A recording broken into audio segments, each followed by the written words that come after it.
Mark Lawrence's Broken Empire series can read like a combination of A Clockwork Orange and The Black Company, both of which are favorite books of mine. Today we're going to be taking a look at all three books: The Prince of Thorns, The King of Thorns, and The Emperor of Thorns. The main character of the series is Jorg, a minor nobleman who ends up going from an outlaw to the emperor of what's left of Europe. The setting itself takes place in a new Dark Age after an apocalyptic war. Each book chronicles his rise to power, and there's a bit of development for him along the way. He goes from random acts of cruelty to understanding the cynical, pragmatic decisions of power and the responsibility they bear. Jorg comes up against a lot of opposition along his quest for the throne.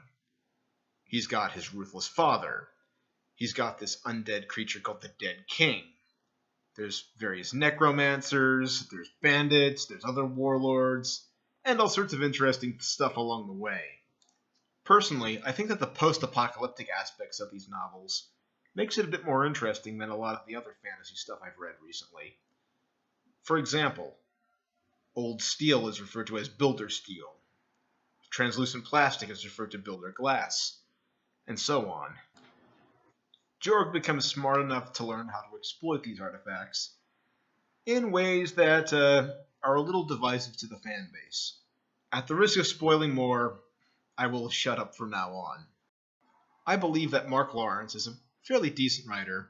He doesn't have the outlandish vocabulary of Clark Ashton Smith, but he's competent enough to get the point across and set some really cool scenes in motion.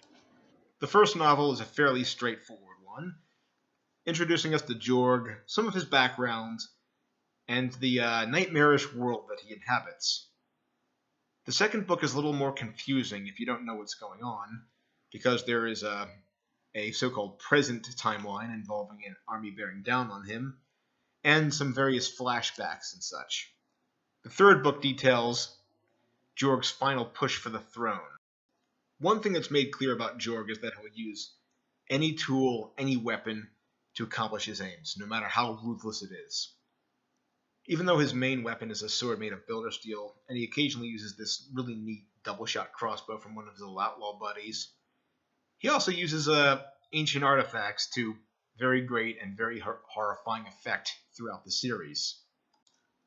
Another thing that intrigued me was how Mark Lawrence worked artificial intelligence into the plot. Now, we're entering spoiler territory here, but let's just say that this actually comes closer to hard sci-fi in some ways. Jorg was a complete and utter bastard, but he was always a pleasure to read. Even though this series is relatively short by the standards of doorstopper fantasy, it's one that I would recommend if you like dark fantasy, or even if you like post-apocalyptic fiction. So check out Mark Lawrence and the Broken Empire. I hope to see you next time at the School of Night.